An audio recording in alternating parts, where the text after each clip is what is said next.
क्यों, कैसे हो? अच्छा, चलिए ठीक है। तो हम लोग इलेक्ट्रोस्टैटिक्स 12th का लेक्चर नंबर 4 आज शुरू कर लेते हैं, है ना। इससे पहले हम लोग चार्ज के बारे में स्टडी किए, मेथड ऑफ चार्जिंग के बारे में स्टडी किए, लास्टली हम लोग कूलम्ब्स लॉ में इन कर चुके थे और कूलम्ब्स लॉ के बारे में हम लोग पढ़ भी चुके हैं, है ना। तो कूलम्ब्स लॉ क्या होता था ये सब हम लोग जान चुके हैं। शायद आप लोग अच्छी तरह से अगर नोट्स बनाए होंगे और पढ़े होंगे तो पूरा क्लियर हो ही गया होगा, है ना। तो चलिए हम लोग आगे बढ़ते हैं और यहाँ हम लोग को पढ़ना है कूलम्ब्स लॉ, जो कि हम लोग पिछले दिन देखे थे। देख लीजिए एक बार, यहाँ हम बता दे रहे हैं कूलम्ब्स लॉ, है ना। कि फोर्स से रिलेटेड लॉ होता है जिसमें दो चार्जेज होते थे, एक Q1 एक Q2, है ना। r डिस्टेंस से सेपरेटेड होता था तो इन दोनों के बीच फोर्स ऑफ अट्रैक्शन या फिर फोर्स ऑफ रिपल्सन लगते थे, है ना। तो क्या फोर्स होता था? तो ये होता था F = 1/4πε0 Q1 Q2/r², है ना। ये फोर्स लगते थे। ये कब लगते थे? जब मीडियम क्या था? एयर, है ना। मीडियम क्या था? मीडियम की हम लोग बात किए थे। तो मीडियम में आपका या तो एयर था या फ्री स्पेस था या वैक्यूम था, है ना। तो ये सारी बात है यहाँ पे, ठीक है। तो जब एयर हो, फ्री स्पेस हो और वैक्यूम हो तो दो चार्ज के बीच जो फोर्स लगते हैं वो होते हैं 1/4πε0 Q1 Q2/r²। तो इस चीज़ को आप लोग पिछले क्लास में पढ़ चुके हैं, है ना। आज हम लोग बात करने वाले हैं जब दो चार्ज को किसी मीडियम में रखा जाता है तो उस पर क्या फोर्स लगता है ना। उस पर क्या फोर्स लगता है, ठीक है। तो यहाँ पे देखिए, ये जो ε0 था इसको हम लोग बोलते थे permittivity of free space. Free space बोल लीजिए, एयर बोल लीजिए या वैक्यूम बोल लीजिए, तीनों के लिए इसका वैल्यू लगभग बराबर ही होता है ना। और इस पे जो चार्ज पे जो फोर्स लगता है वो अपोजिट डायरेक्शन में होते हैं। अगर अट्रैक्शन होगा तो दोनों अपोजिट नेचर के होंगे और अगर रिपल्सन लग रहा होगा तो सेम नेचर के होंगे, है ना। तो ये सब बात हम लोग कर चुके थे। आज हम इसी चार्ज को किसी मीडियम में रख के देखते हैं कि उस पर क्या फोर्स लगता है ना। तो चलिए उसको अगर नोट कर लिए हैं तो इधर बगल में हम लिख दे रहे हैं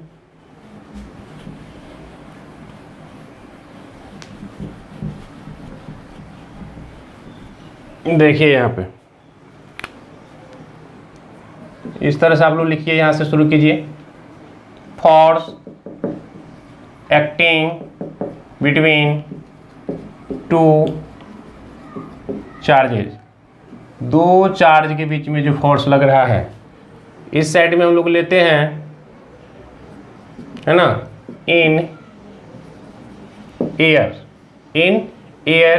या फिर ले लो फ्री स्पेस या फिर ले लो वैक्यूम। तो इसमें हम लोग पढ़े जैसे कि एक चार्ज यहाँ, एक चार्ज यहाँ, Q1 Q2 R है तो फोर्स जो लगेगा एयर में वो लगेगा 1/4πε0 Q1 Q2/r²। जहाँ पे ε0 आपका क्या था? ये था आपका परमिटिविटी ऑफ फ्री स्पेस, है ना। तो इसको हम लोग इक्वेशन 1 मान के रख लेते हैं, ठीक है। इस तरह से कोई दिक्कत है नहीं। चलिए इसके आगे हम लोग देखते हैं, इधर आ जाइए इस साइड में। जब हम लोग दो चार्ज को उठा के किसी मीडियम में दे दिए, यहाँ पे क्या था? यहाँ पे ये एयर है। क्या है बाबू? एयर है ना। ये एयर है, ठीक है। जब इसको किसी मीडियम में रख दिए तो दूसरा नंबर में हम लिखेंगे इन एनी मीडियम कर दीजिए। वो मीडियम कोई भी हो सकते हैं, है ना। इन एनी मीडियम। तो जब कोई मीडियम होगा इस तरह से लिख लेना, है ना। हेडिंग दे दीजिएगा इन एनी मीडियम। तो यहाँ पे देखिए एक चार्ज यहाँ पे और एक चार्ज यहाँ पे, ये Q1 और ये Q2 और ये क्या है? डिस्टेंस विच का आर है, लेकिन यहाँ पे कोई मीडियम आ गया है ना, यहाँ पे कोई मीडियम आ गया, ये कोई मीडियम है ना। तो अब जो यहाँ पे फोर्स लगेंगे, यहाँ पे एप्सिलॉन नॉट था जो कि परमिटिविटी और फ्री स्पेस होते थे। अब यहाँ पे हम लोग क्या बोलेंगे, ये जो एफ मीडियम लगेगा ना आपका, एफ मीडियम, ये हो जाएगा 1/4 पर एप्सिलॉन। एप्सिलॉन क्या होगा, परमिटिविटी ऑफ मीडियम, वहाँ पे क्या था, परमिटिविटी ऑफ फ्री स्पेस। यहाँ पे देखिए ये हमने लिखा है परमिटिविटी ऑफ फ्री स्पेस, और यहाँ पे क्या लिखेंगे, एप्सिलॉन को परमिटिविटी ऑफ एनी मीडियम, है ना। तो यहाँ पे हो जाएगा Q1 Q2/r²। कहने का मतलब क्लियर है कि मीडियम पे डिपेंड कर रहा है ना। तो यहाँ पे नीचे में लिख लेंगे वेयर एप्सिलॉन जो है क्या बाबू, तो ये है आपका परमिटिविटी ऑफ मीडियम, है ना, ये परमिटिविटी ऑफ मीडियम है। ओके, तो यहाँ तक हम लोग को क्लियर हो गया। इसको इक्वेशन 2 मान लीजिए, इसको इक्वेशन 1 और इसको इक्वेशन 2। चलिए यहाँ तक पहले नोट कीजिए, फिर देखते हैं कि कौन फोर्स ज़्यादा लगता है और इसके बीच जो रेशियो आता है वो क्या है ना। चलिए यहाँ तक नोट कीजिए पहले।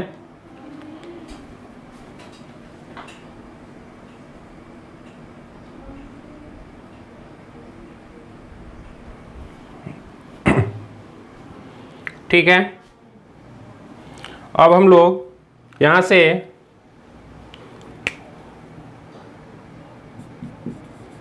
फ्रॉम इक्वेशन 1 एंड 2, इन दोनों इक्वेशन का हम लोग यूज कर लेते हैं, इसका और उसका, है ना। तो इन दोनों इक्वेशन से हम ऐसा लिख सकते हैं, F air divided by F medium, है ना, इक्वल टू क्या होगा, देखिए करिए आप लोग 1 मिनट।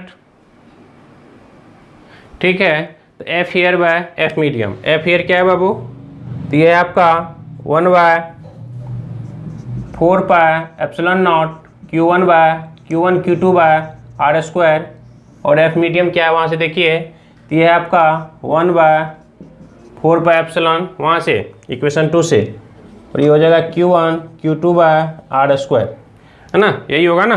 चलिए, तो इसमें से हम देख रहे हैं ये सारा का सारा कट गया, यहाँ भी सारा का सारा कट गया, जो आपका बचा है वो क्या बच गया इसमें, तो यहाँ पे देखिए 1/ε0, यहाँ पे 1/ε0, तो ये एप्सिलॉन ऊपर चला जाएगा, एप्सिलॉन नॉट नीचे आ जाएगा, तो ये बचेगा आपको ε/ε0, है ना, इस तरह से।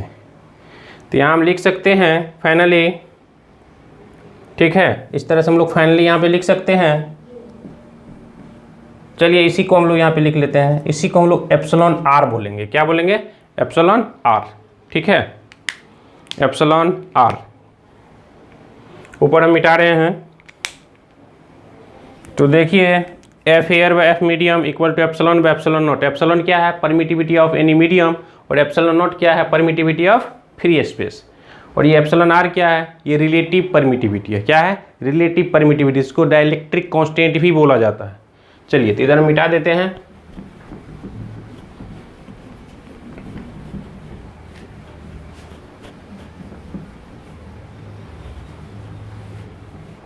देखिए यहाँ पे, तो epsilon by epsilon nought equal to epsilon R, इस तरह से आप यहाँ लिख सकते हैं, F air by F medium, वहाँ से लिए equal to epsilon by epsilon nought equal to epsilon R. इसको के भी लिखा जाता है, के से भी बहुत बुक में रिप्रेजेंट किया गया है ना।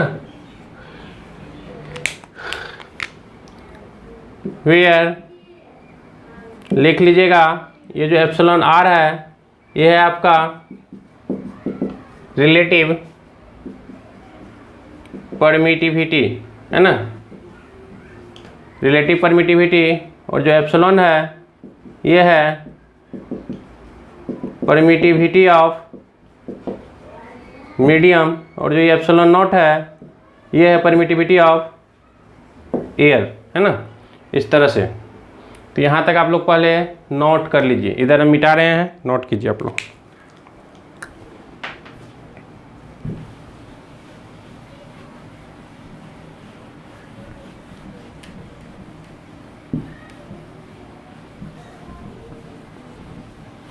तो तो हम देख रहे हैं कि दो चार्ज को जब किसी मीडियम में रखा गया है तो वहाँ पे फोर्स क्या होगा, है ना, वहाँ पे फोर्स क्या होगा। ठीक है, तो इस तरह से यहाँ तक क्लियर हो गया होगा, है ना। तो यहाँ से हम देख सकते हैं कि ये F air by F medium equal to क्या आ गया है, डायरेक्ट लिख सकते हैं एप्सिलॉन आर या फिर के। ठीक है, इस तरह से अगर हम लोग बात करें कि एफ मीडियम में क्या हो जाएगा फोर्स, तो एफ मीडियम को इधर भेजिए, इसको इधर भेजिए, तो ये हो जाएगा एफ एयर और डिवाइडेड बाय एप्सिलॉन आर, है ना। तो ये आपका फोर्स निकल जाएगा। कहने का मतलब किसी मीडियम का अगर हमको रिलेटिव परमिटिविटी पता है तो उस मीडियम में फोर्स क्या होगा निकल जाएगा, जब हमको पता हो कि एयर में क्या फोर्स है। ठीक है, तो इससे आप निकाल सकते हैं। ऐसे रिलेटिव परमिटिविटी को अभी हम डिफाइन नहीं कर रहे हैं, कोई दिक्कत नहीं है, इसको रिफाइन कर देते हैं।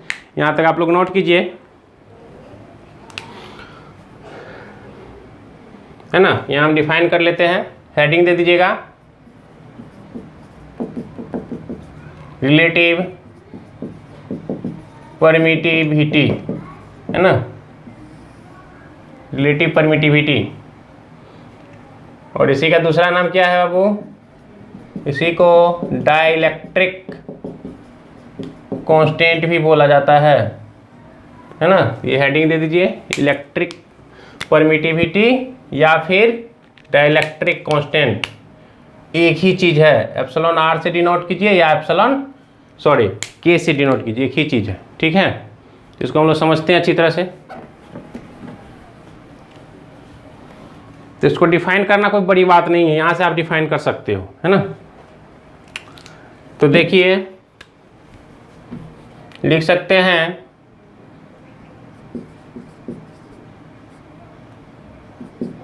रिलेटिव परमिटिविटी,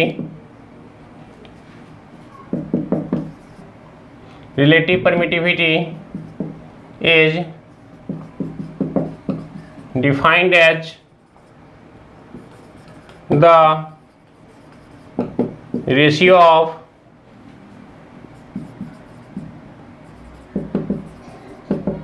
permittivity of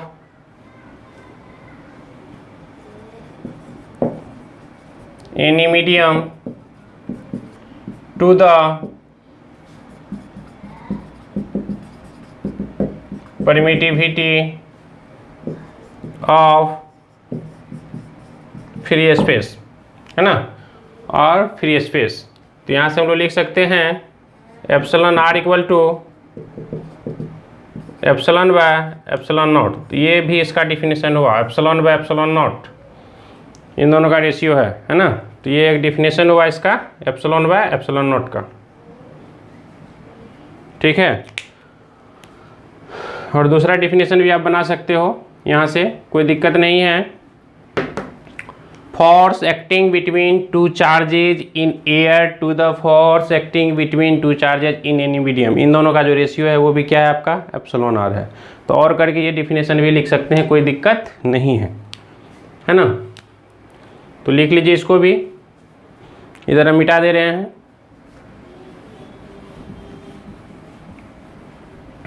ठीक है, तो इस डिफिनेशन को भी आप लोग नोट कर लीजिए। ठीक,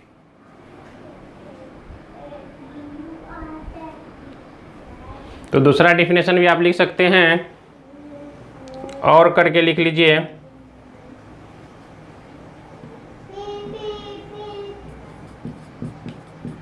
रिलेटिव परमिटिविटी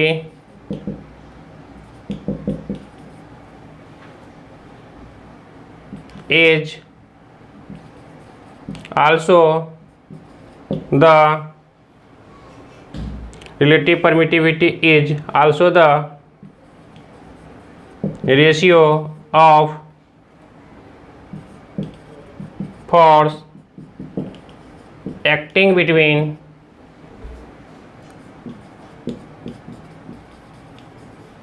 two charges, है ना। relative permittivity is also the ratio of force acting between two charges placed in air और फ्री स्पेस, कोष्ठ में लिख लीजिएगा एफ एयर टू द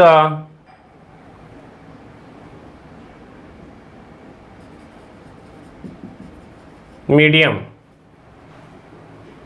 है ना, that is F air by F medium equal to epsilon R. ये भी एक डिफिनेशन हुआ, है ना, ये भी एक डिफिनेशन हुआ। इसको आप लोग नोट कर सकते हैं, ठीक है, इसको आप लोग नोट कर लीजिए, नोट कीजिए। तो इसका दो फार्मूला हम लोग पढ़े, यहाँ पे हम लिख दिए दोनों एक साथ। इन दोनों को आप लोग अच्छी तरह से याद रखिएगा।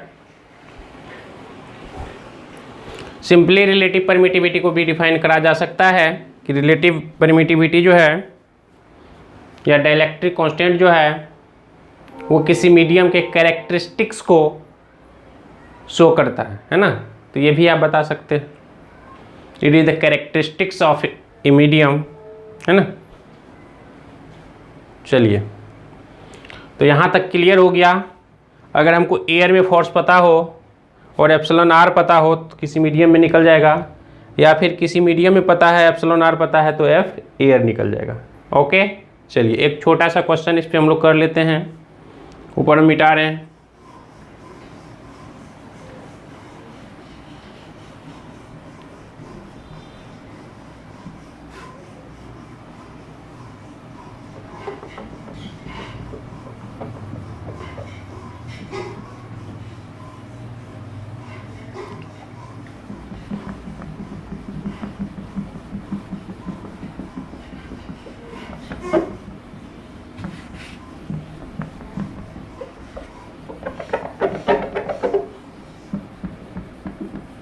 चलिए आगे देखते हैं।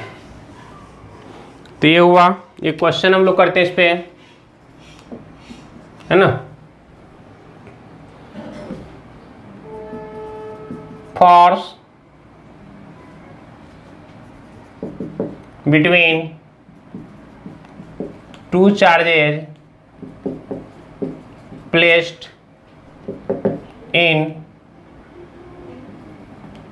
Air is 400 Newton, 400 Newton if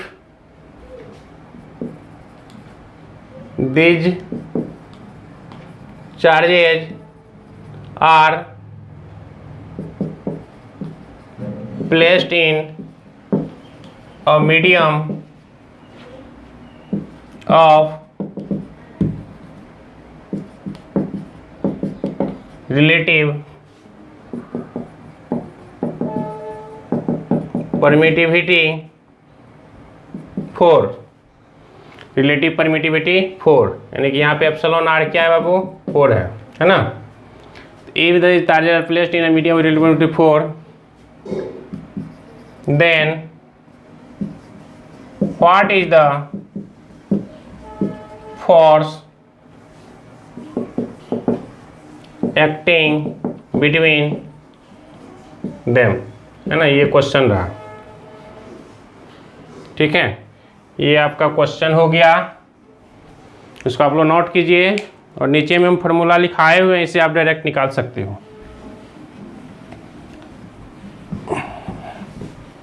तो इसका सॉल्यूशन देखिए, यहाँ क्या है कि दो चार्जेज जब एयर में था तो फोर्स लग रहा था 400 न्यूटन। तो आपको गिवन क्या है, गिवन है F air equal to 400 newton. उसके बाद क्या दिया हुआ है आपको, एप्सिलॉन आर दिया हुआ है, वो है आपको 4, और एफ मीडियम पूछा गया है। ये आपका क्वेश्चन रहा, है ना, ये आपका क्वेश्चन रहा। तो हमको एफ मीडियम निकालना है, तो लिखेंगे as we know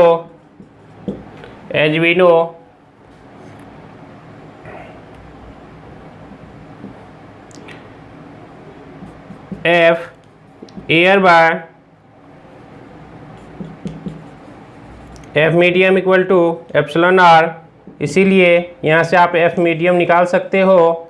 F medium equal to आ जाएगा, इसको इधर भेजिए और उसको इधर लाइए, ये हो जाएगा आपको F air by epsilon R, है ना। और ऊपर में हमको पता है, इस तरह से आप, है ना, इस तरह से आप यहाँ से एफ मीडियम इक्वल टू यहाँ से पुट कीजिए एफ एयर और एप्सिलॉन आर, तो ये हो जाएगा आपको 400 डिवाइडेड बाय 4, ये कट जाएगा। तो इस तरह से अगर उसी चार्ज को हम लोग मीडियम ऑफ पर रिलेटिव परमिटिविटी 4 में रखें तो आपका जो फोर्स आएगा वो 100 न्यूटन ही आएगा। ये आपका आंसर रहा। चलिए इसको नोट कीजिए। तो इस तरह से बाबू, अगर एयर में दिया हुआ है एप्सिलॉन आर दिया हुआ है तो एफ मीडियम निकल जाएगा। अगर आपको एफ मीडियम और एप्सिलॉन आर रहेगा तो एफ एयर निकल जाएगा, और अगर कभी एफ एयर और एफ मीडियम दिया हुआ है तो एप्सिलॉन आर निकल जाएगा। तो ये बेसिक चीज़ है, इसको आप लोग नोट कीजिए, ठीक है।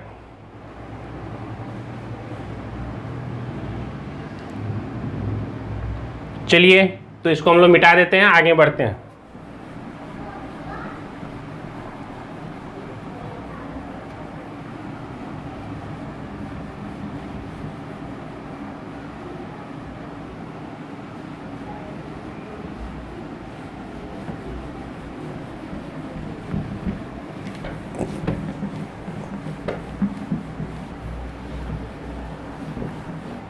चलिए, तो इसके बाद जो हम लोग को पढ़ना है, हम लोग रिलेटिव परमिटिविटी समझ गए। उससे पहले हम लोग कूलम्ब्स लॉ पढ़े थे, बट कूलम्ब्स लॉ का वेक्टर फॉर्म बड़ी इंपॉर्टेंट होता है। ऐसे तो क्वेश्चन करने के लिए कूलम्ब्स लॉ हम लोग पढ़ चुके हैं।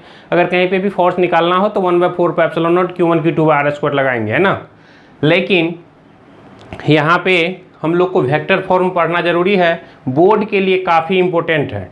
अलग अलग बुक में अलग अलग तरह से दिया हुआ है, हम इसको बहुत ही ईजीएस्ट वे में बताना चाहेंगे, है ना। तो इसको आप लोग देखिए, हो सके तो इस तरह से बुक में नहीं मिलेगा, बात एक ही है। तो अगर आप चाहे तो इस तरह से लिख सकते हो बोर्ड में, कोई दिक्कत नहीं है। और बोर्ड में कितनी बार पूछे जा सके हैं, है ना। चलिए तो हेडिंग दे दीजिएगा, Coulomb's law in vector form. बहुत ही इम्पोर्टेंट है, इसको जितना भी कर लो कम है, एकदम VVI है ना, एकदम VVI, Coulomb's law in vector form. Actually इसमें डायरेक्शन से लेना देना है हमको, मैग्नीट्यूड तो हम लोग पहले ही जान चुके हैं, है ना। तो चलिए हम लोग जो सबसे बेसिक है वो समझते हैं पहले, ठीक है। देखो, एक चार्ज यहाँ पे हम लोग Q1 ले लिए और इससे R डिस्टेंस पे जाके एक चार्ज ले लिए Q2। सबसे बेसिक बात हम लोग करते हैं, है ना। तो एज वी नो, हम लोग जानते हैं कूलम्ब्स लॉ से, force acting between Q1 and Q2 is क्या है बोलो। ये है आपको F इक्वल टू 1/4 पे epsilon naught Q1 Q2 by R square. ये क्या है, ये सिर्फ और सिर्फ मैग्नीट्यूड है। ये क्या है, ये ओनली मैग्नीट्यूड बताता है, ये ओनली मैग्नीट्यूड बताता है। बट हम लोग को तो वेक्टर फॉर्म पढ़ना है ना। तो वेक्टर फॉर्म पढ़ेंगे तो उसके लिए क्या करना है वो समझिए। एक चीज़ देखिए, हम बता रहे हैं आपको, ध्यान दीजिएगा। एक चीज़ देखो, यहाँ पे बगल में हम कर रहे हैं, आप लोग वेक्टर पढ़े हैं, है ना। आप लोग वेक्टर पढ़े हैं, 11th क्लास में आप लोग वेक्टर पढ़े होंगे। तो हम लोग जानते हैं एज कोई भी वेक्टर हो, मान लो वेक्टर ए है ना। तो वेक्टर ए को हम लोग क्या लिखते हैं, वेक्टर ए का मैग्नीट्यूड इंटू ए कैप, यही लिखा जाता है, ठीक है। कहने का मतलब किसी भी वेक्टर का, अगर किसी भी वेक्टर का मैग्नीट्यूड दिया हुआ है तो उससे अगर हम लोग उसके ही यूनिट वेक्टर से मल्टीप्लाई कर देंगे तो वो वेक्टर फॉर्म हो जाता है। क्या हो जाता है, वेक्टर फॉर्म। ये बहुत ही बेसिक है, 11th क्लास में आप लोग अच्छी तरह से पढ़े होंगे। तो इस तरह से अगर हम लोग ए कैप निकालते थे तो ये वेक्टर आता था और नीचे में उसी के मैग्नीट्यूड से हम लोग डिवाइड कर लेते थे, उसी के मैग्नीट्यूड से डिवाइड कर लेते थे। बड़ा ही बेसिक है ना। तो इसी चीज़ का हम लोग यूज यहाँ पे करते हैं, इसी चीज़ का यूज हम लोग यहाँ पे करते हैं। तो यहाँ पे जो है ये मैग्नीट्यूड है, तो इसको अगर हम लोग वेक्टर फॉर्म में लिखें, इन वेक्टर फॉर्म, तो क्या करना पड़ेगा, F इक्वल टू 1/4 पे epsilon naught Q1 Q2 by R square तो करना ही पड़ेगा। और यहाँ पे हमको क्या करना पड़ेगा, आर कैप लगाना पड़ेगा। जब आर कैप लगाओगे तो यहाँ पे वेक्टर लग गया, तो ये इसका वेक्टर फॉर्म है, ये इसका वेक्टर फॉर्म है। इसको थोड़ा आप और आगे कर सकते हैं, इस तरह से आप F को डायरेक्ट ऐसे भी लिख सकते हैं 1/4 पे एप्सिलॉन नॉट। चलिए इसको हम आगे कर लेते हैं। ये एकदम बेसिक बताए कि मैग्नीट्यूड था तो उसमें हम लोग क्या किए, आर कैप लगा दिए, है ना, यूनिट वेक्टर। तो ये क्या बन गया, वेक्टर बन गया। अब इसी चीज़ को यहाँ देखिए, सेम टू सेम, अगर आर कैप होता तो आप क्या लिखते, R vector divided by R का मैग्नीट्यूड, यही लिखते हैं ना, है ना। तो इस तरह से यहाँ से इस प्रकार हम लिख सकते हैं F वेक्टर इक्वल टू 1/4 पे epsilon naught Q1 Q2 by R square, और यहाँ पे लिखेंगे R vector divided by R vector का मैग्नीट्यूड। कोई दिक्कत, इस चीज़ को हम लोग वहाँ पे लिखे हैं आर वेक्टर डिवाइडेड आर का मैग्नीट्यूड, या फिर इसको ऐसे लिखिए, ये भी आपका मैग्नीट्यूड है, इसको आप चाहें तो ऐसे लिख सकते हो, कोई दिक्कत नहीं है, बताए थे हमने ही 11th में। इस तरह से जो F वेक्टर आया ये है आपका 1/4 पे epsilon naught Q1 Q2 bye, यहाँ पे कर लीजिए, ये आर क्यू आ जाएगा और यहाँ पे आर वेक्टर आ जाएगा। तो इस तरह से ये वेक्टर फॉर्म हो गया, है ना। ये क्या है आपका, ये वेक्टर फॉर्म है। तो ये भी ठीक है, अगर ये समझ गए तो बहुत अच्छी बात है, बहुत ही आसान है, आप समझें इसको, है ना। इसको आप लोग पहले नोट कीजिए और फिर बताएंगे बुक में जो दिया हुआ रहता है वो किस तरह से रहता है, वो पोजीशन वेक्टर के फॉर्म में रहता है, तो उसको भी हम लोग समझेंगे। पहले इसको आप लोग नोट कीजिए। ओके, चलिए।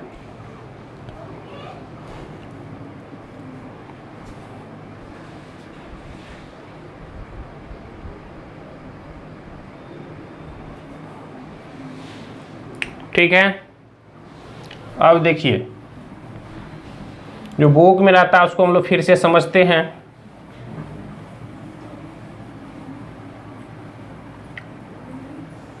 एक तो बता दिए, ये दूसरा बता रहे हैं आप लोग को।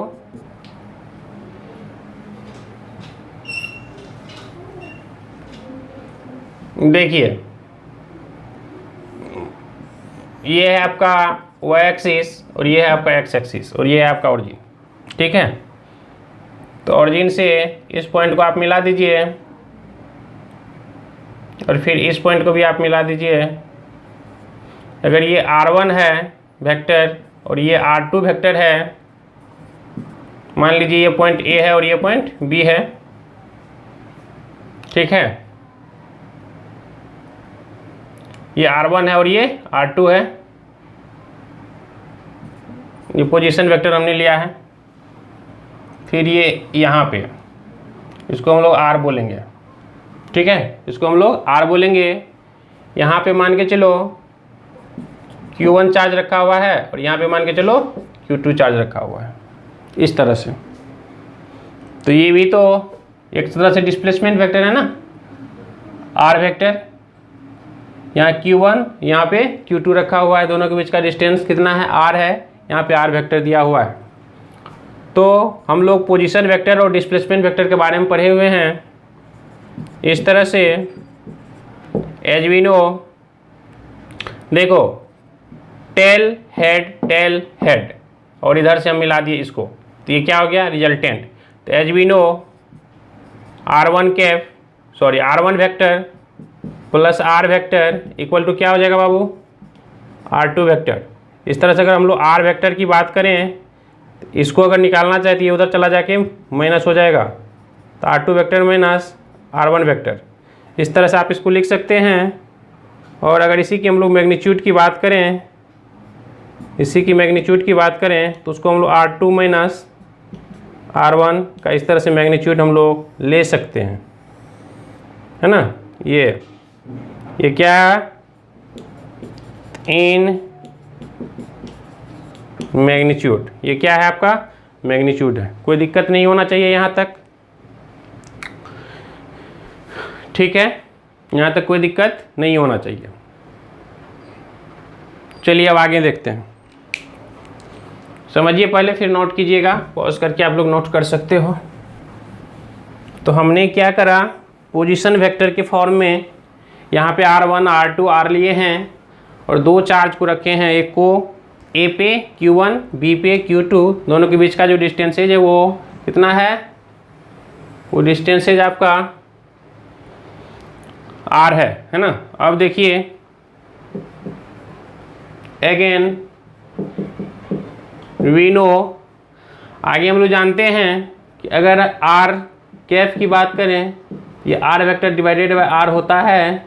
इस तरह से यहाँ से अगर हम लोग इसकी कैफ की बात करें, R कैफ की, तो यहाँ पे क्या हो जाएगा, यहाँ पे हो जाएगा R2 vector minus R1 vector divided bye R2 minus R1 का मैग्नीट्यूड, है ना।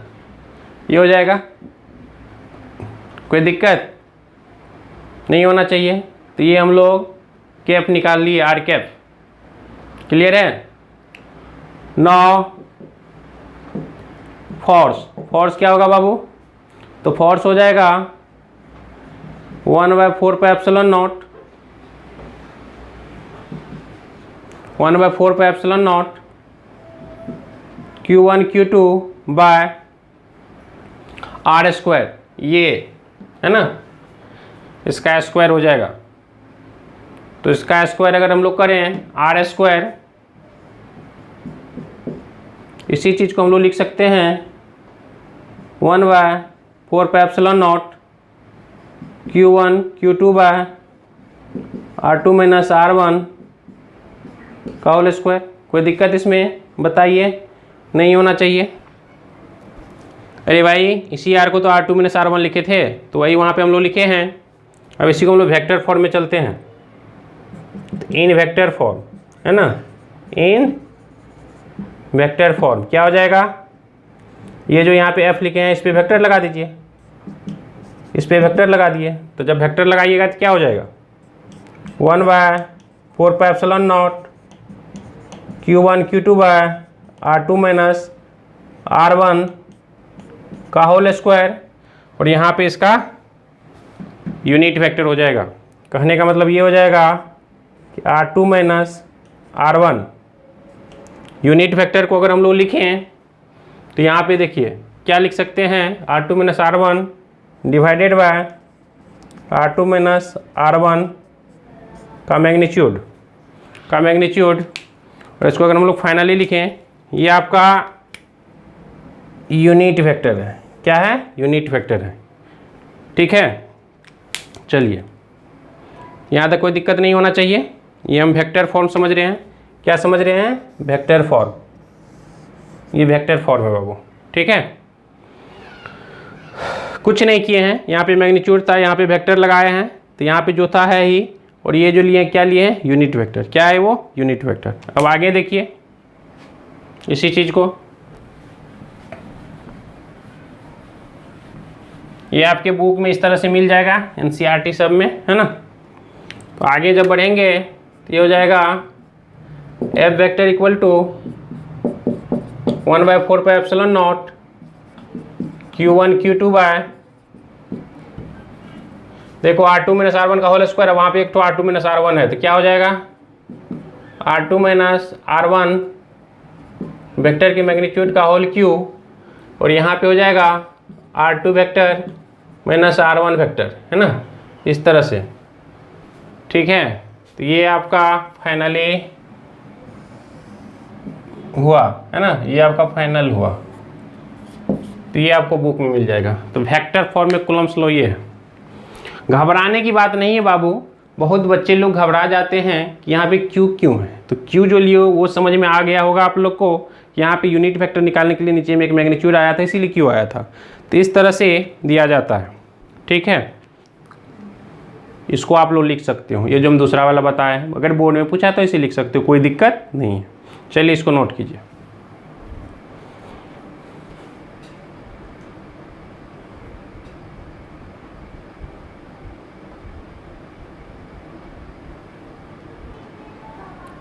ठीक है, तो इस कूलम्ब्स लॉ से हमको क्या सब सीख मिला। तो कूलम्ब्स लॉ से ये क्लियर हो गया कि दो फोर्स जो होते हैं उसका मैग्नीट्यूड तो इक्वल होता है, बट उसका डायरेक्शन अपोजिट होता है, और ये जो फोर्स लगते हैं वो सेंट्रल होते हैं। कैसा होता है? सेंट्रल, यानी सेंटर टू सेंटर।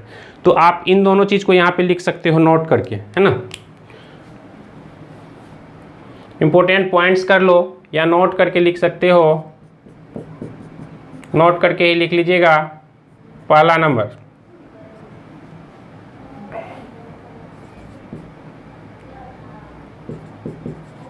लिखिएगा Coulomb's law in vector form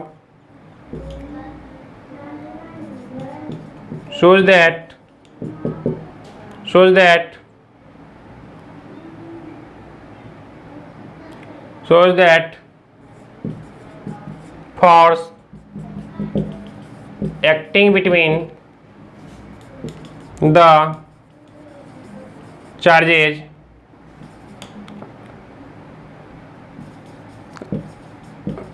are equal in magnitude but opposite in direction. ये बताया कि अपोजिट डायरेक्शन में होता है। और दूसरी बात,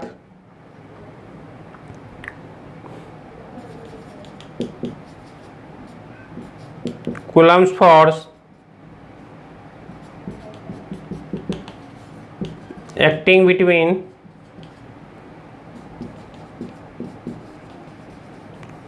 two charges is central force. ये दो बात यहाँ से हम लोग को समझ में आया, है ना। तो इसको आप लोग नोट कर लीजिए, ये दोनों बहुत ही इंपॉर्टेंट है। ये कूलम्ब्स लॉ के वेक्टर फॉर्म से क्लियर होता है, ठीक है, नोट कीजिएगा।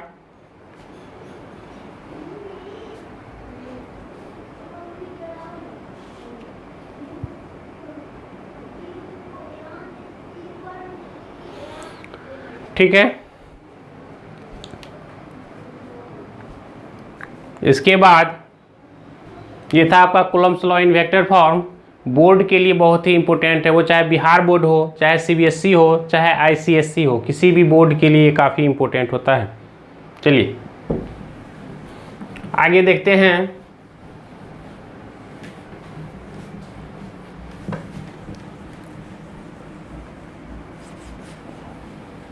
और हम लोग पढ़ते हैं सुपरपोजिशन थ्योरम। हेडिंग दीजिएगा सुपरपोजिशन थ्योरम। सुपरपोजिशन थ्योरम क्या है? बहुत बच्चे घबरा गए होंगे।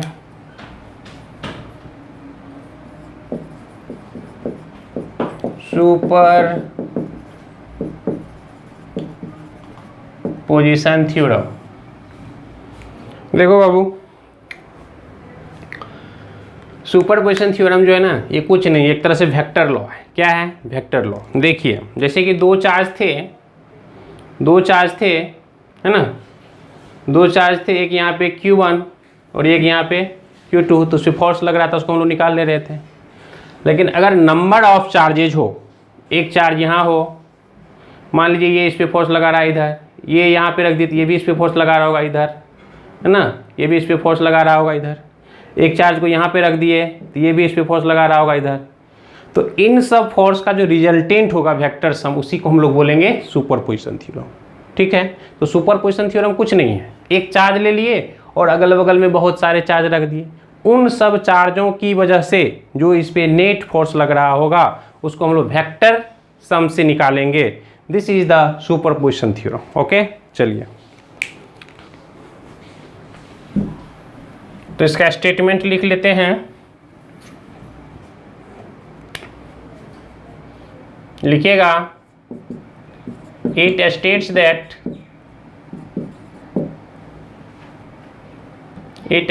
दैट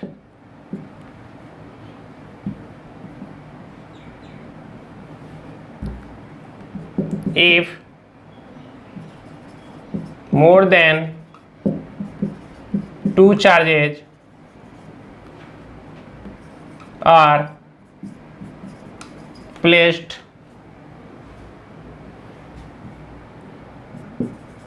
then net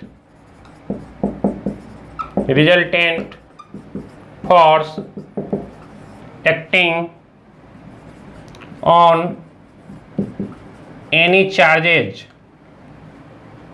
किसी भी चार्ज पे ले सकते हो, more than 2 charges are placed, then net resultant force acting on any charges is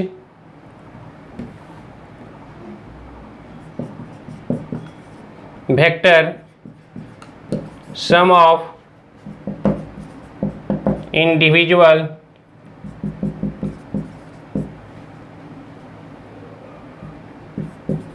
force acting on each charges, individual force acting on नहीं by each charges, है ना। तो ये है आपका इसका स्टेटमेंट, है ना।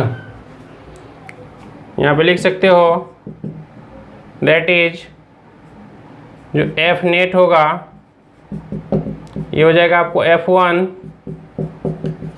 F2 F3 dot dot dot आगे तक चले जाएगा, ये है ना, ये चलते रहेगा। ठीक है, इस तरह से देखिए बाबू, एक चार्ज यहाँ पे हम लोग Q ले लिए, है ना, ये एक चार्ज यहाँ पे हम लोग Q ले लिए, ठीक है।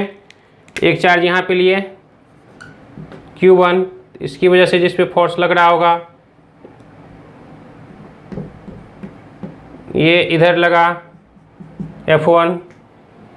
एक चार्ज यहाँ पे लिए Q2, इसकी वजह से फोर्स लग रहा होगा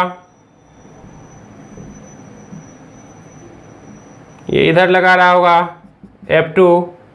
एक चार्ज यहाँ पे लिए Q3, इसकी वजह से जो फोर्स लग रहा होगा इधर F3, डॉट डॉट करके यहाँ पे ले लो Qn, तो इसकी वजह से जो फोर्स लग रहा होगा ये लग रहा होगा Fn। तो इस पे जो नेट फोर्स लग रहा होगा, है ना, that is net force acting on charge Q is, क्या हो जाएगा, इस Q पे जो नेट फोर्स लग रहा होगा इसको हम लोग वेक्टर सम से ऐड करेंगे। तो इस तरह से आप लिख सकते हो F इक्वल टू F1, है ना, F equal to F1 F2 F3 dot dot dot कर सकते हैं, ये था, है ना। अब जो बच्चे वेक्टर नहीं पढ़े उसको समझ में नहीं आएगा, बहुत सारे वेक्टर को अगर हम लोग जोड़ेंगे तो पहले ये इन दोनों को जोड़ के उसका रिजल्टेंट निकालेंगे, फिर उस रिजल्टेंट में ये तीसरे को जोड़ेंगे, फिर उसके रिजल्टेंट में चौथा को, फिर इसी तरह से आगे बढ़ते चलेंगे, है ना। तो इस तरह से बहुत सारे चार्ज के रहते हुए भी आप नेट रिजल्टेंट फोर्स निकाल सकते हो। इसको अच्छी तरह से आप लोग नोट कीजिए, इसमें कुछ कुछ क्वेश्चंस होंगे, बहुत सारे क्वेश्चंस ऐसे बनते हैं, NCERT में भी दिया हुआ है, हम कुछ क्वेश्चंस के बारे में डिस्कस करेंगे। चलिए इसको नोट कीजिए पहले। मान लेते हैं ये एक इक्विलेटरल ट्रायंगल है ना, इसका साइड A है और यहाँ पे Q1, चलिए सभी पे Q चार्ज रख देते हैं, है ना, सब पे Q चार्ज रख देते हैं। इस पॉइंट को A, इसको B और इसको C बोलते हैं, ठीक है। आपका क्वेश्चन है find net force acting on charges placed at A, ये आपका क्वेश्चन रहा है ना। इस पर क्या फोर्स लगेगा, ठीक है। तो इसको हम लोग देखते हैं, नोट कीजिए, कोशिश करते हैं बनाने की। यहीं पे हम बताना शुरू करते हैं। इस पे हमको नेट फोर्स निकालना है। Find net force acting on charge placed at A. तो इस पे नेट फोर्स लगेगा, तो इसकी वजह से जो फोर्स लगेगा ये भी पॉजिटिव ये भी पॉजिटिव, सेम नेचर है, कुछ नहीं कहा गया है तो ये सेम नेचर का होगा। तो ये इसको इस डायरेक्शन में एक फोर्स लगाएगा। अगर ये बी है तो यहाँ इसको हम लोग एफ बी बोल सकते हैं। तो as force on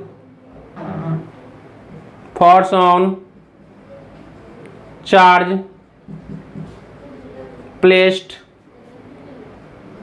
eight A, है ना, बाय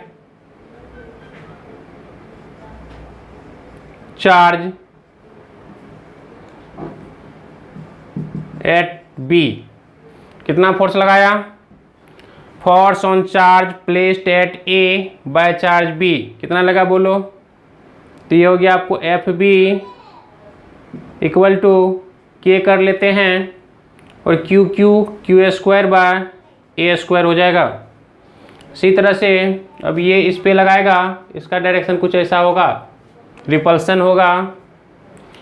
तो ये दोनों में अगर ये नहीं होता तो इधर लगाता, कितना होता तो हो गया, है ना। अब ये भी है तो ये भी इस पे लगाएगा उधर, है ना। इसको हम लोग एफ सी बोल देते हैं, है ना, एफ सी। तो अब क्या बोलेंगे, force on charge placed eight कहाँ पे, ए, किसके द्वारा, तो बाय चार्ज एट ए, सॉरी जब चार्ज एट सी। तो क्या हो जाएगा बोलो, एफ सी इक्वल टू के Q square by A square, है ना। अब ये साइड्स बराबर है तो ये होगा 60 डिग्री, इस तरह से ये भी हो जाएगा 60 डिग्री, है ना, 60 डिग्री। तो आपका जो फोर्स लग रहा है ये कुछ ऐसा लग रहा है, एक इधर लग रहा है और एक इधर लग रहा है ना। इधर लग रहा है एफ बी और इधर लग रहा है एफ सी, और दोनों के बीच का एंगल है 60 डिग्री। और हमको यहाँ से दिखाई पड़ रहा है कि F B equal to F C, दोनों बराबर है, और ये है K Q square by A square, है ना। तो इस तरह से आप इसको सॉल्व कर सकते हो। अब वो दो force at an angle theta, तो इसका जो रिजल्टेंट होगा, इसका जो रिजल्टेंट फोर्स होगा वो कुछ इस तरह से होगा, एफ आर, वो क्या हो जाएगा, root under F B F C है, इसको हम लोग एफ बोल लेते हैं। ये हो जाएगा F square plus 2 F square cos 60 degree. इस तरह से आप एफ आर इक्वल टू ये 2f स्क्वायर, ये 2f स्क्वायर, ये हो जाएगा आपको 2f square into 2f square, और cos 60 का वैल्यू होता है 1/2, ये 2 से 2 कट गया। तो इस तरह से एफ आर इक्वल टू आ जाएगा √3f स्क्वायर, या फिर F R equal to √3f या फिर √3, और f का वैल्यू है K Q square by A square. तो ये आपका आंसर रहा फाइनल, नोट कर लीजिए। तो इस तरह से आपको वेक्टर देखना पड़ेगा। वैसे अगले दिन हम अच्छी तरह से इस पर डिस्कस करेंगे और बहुत सारे क्वेश्चंस भी कराएंगे। एनसीईआरटी में भी इस तरह का क्वेश्चंस है। तो आप क्या करेंगे, इंडिविजुअल 1 by 1 चार्ज के द्वारा जो फोर्स लग रहा है उसको देखेंगे, और फाइनली हम लोग वेक्टर लॉ से उसको ऐड करेंगे, है ना। तो चलिए यहाँ तक आप लोग देख लीजिएगा लेक्चर्स, और नोट्स बना लीजिएगा, और कैसा लगा लेक्चर्स कमेंट जरूर कीजिएगा, है ना। तो सब्सक्राइब कीजिए जो नहीं किए हैं नए बच्चे, और शेयर जरूर कर दीजिएगा। चलिए ठीक है, थैंक यू।